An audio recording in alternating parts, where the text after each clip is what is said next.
Dans cette vidéo, on va, en partant d'un tableau de variation, construire une courbe adaptée. Donc, l'ordre dans lequel on doit procéder, c'est d'abord de repérer les points stratégiques de la courbe. Le dernier, c'est 5. Ça veut dire qu'en moins 4, j'ai pour image moins 3. En moins 4, j'ai pour image moins 3. Ici, en moins 2, j'ai pour image 2. Donc, en moins 2, j'ai pour image 2. En 1, j'ai pour image 0. Ça veut dire qu'en 1, j'ai pour image 0. Et en 5, j'ai pour image 4. Donc là, ma courbe est tracée.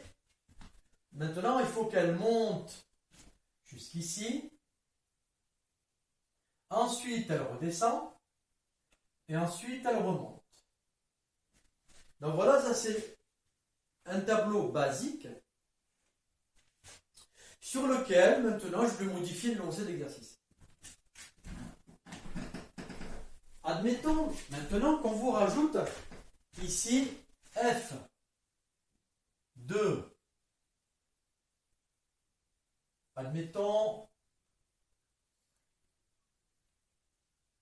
f de 3 égale 1. Admettons qu'on vous rajoute ça. Eh bien, qu'est-ce qui va se passer? F de 3 égale 1, ça veut dire qu'en 3, l'image c'est 1. Donc, avec ce tableau-là, il y a une petite modification à faire.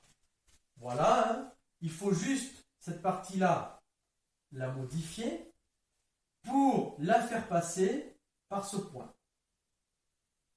Voilà, dès que vous rajoutez des contraintes, c'est ce qui se passe. Je pourrais en rajouter encore une autre. Admettons f de moins 3 égale 1. Voilà, admettons qu'on ait ces contraintes supplémentaires. Ça veut dire que f de moins 3 égale 1. On est là. Ce qui fait que ça va modifier le comportement de ma droite.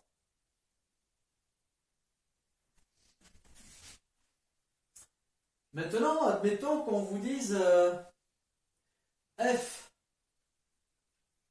de 4 égale moins 2.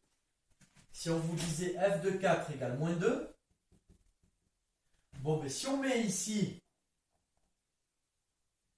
ça veut dire que votre courbe va descendre et que ça va remonter. Ce qui est en contradiction avec la montée, il faut que le tableau soit respecté. Donc ça, c'est une condition qui est incompatible. Alors maintenant, qu'est-ce qu'on peut vous demander? Comme dernière condition, admettons qu'ici, on ne vous ait rien donné. Si on ne m'avait rien donné, ça voudrait dire que j'aurais le droit il faut que ça monte, de le faire monter comme j'ai envie. Je peux le faire monter comme ça. Je peux le faire monter comme ça. Je fais ce que je veux. À ceci près. Admettons maintenant qu'on vous rajoute une dernière condition. Si x supérieur par exemple à 4, f de x supérieur